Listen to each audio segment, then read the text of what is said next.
Okay, here we have section 4.7, radical equations and inequalities. So the goal is to solve radical equations and inequalities. So to solve a radical equation, the first step you need to do is isolate the radical. So that's the square root, the cube root, whatever type of root you have on one side. Then you're going to raise each side of the equation to whatever the power is that will cancel out the root. So if you have a square root, you have to square both sides. If you have a cube root, you raise everything to the third power, so on and so forth. Now, if you have an equation that has more than one root in it, you need to decide which root you want to isolate first, because you'll have to repeat the process twice. Now, when you raise this each side to the power, you may generate what's called extraneous solutions. So once again, these are solutions that come out of the equation but are not actually valid solutions. So the very last step is you must check your solutions. You need to make sure that they are correct. Alright, so a couple examples. So here's our first one. Example 1, you have x equals the square root of x plus 7 plus 5. So the first step is we need to get the radical by itself. So I need to get x, the root x plus 7 by itself. So let's subtract the 5 from both sides. X minus 5 equals the square root of x plus 7. So to get rid of the radical, I have to square both sides. So the right gives me just x plus 7. Now on the left, x minus 5 squared is not x squared minus 25. You don't distribute the squared. X minus 5 squared is x minus 5 times x minus 5. Two sets of parentheses that need to be FOILed. X squared minus 5x minus 5x plus 25. So the left side of this equation is x squared minus 10x plus 25. Since you have an x squared, you need to move all the terms to one side, so move everything left. So x squared minus 11x plus 19 equals 0. And then you need to solve that equation. So it's not 19, it's 18. So let's see here.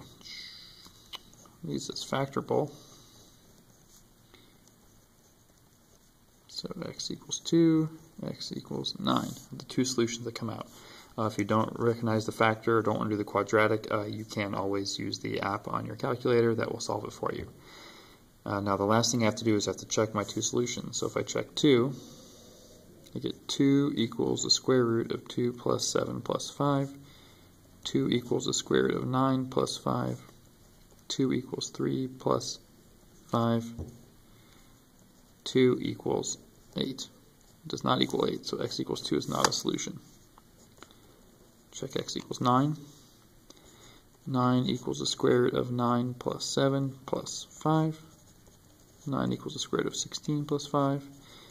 9 equals 4 plus 5. 9 equals 9. That is true. So x equals 9 is the only solution that is true. Alright, so the second one, in this case you have a cube root, but the process is still the same. Subtract the 8. So negative 4 equals the cube root of x plus 2. So to get rid of a cube root, I have to cube both sides. So negative 4 cubed is negative 4 times negative 4 times negative 4. So it is negative 64. The right hand side, the root cancels, x plus 2.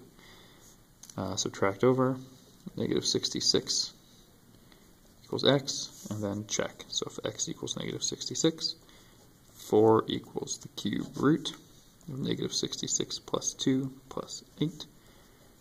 4 equals the cube root of negative 64 plus 8. 4 equals negative 4 plus 8. 4 equals 4. So that is a solution.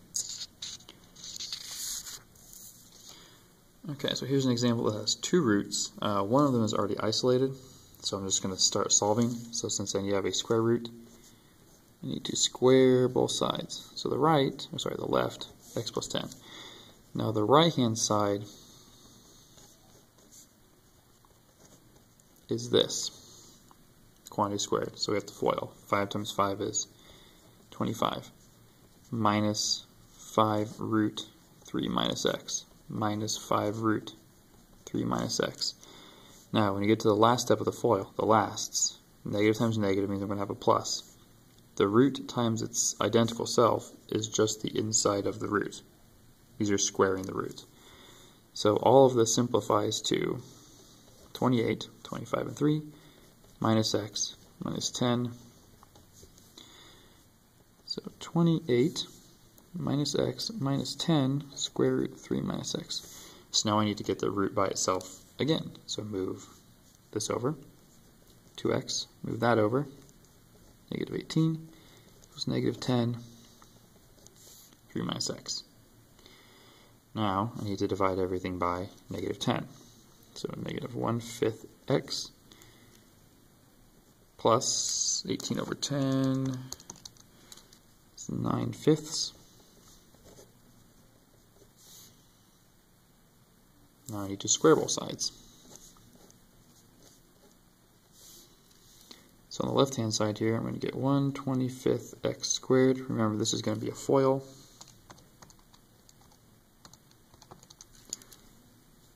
Now minus 18 over 25x plus 81 over 25. So we need to add the x across.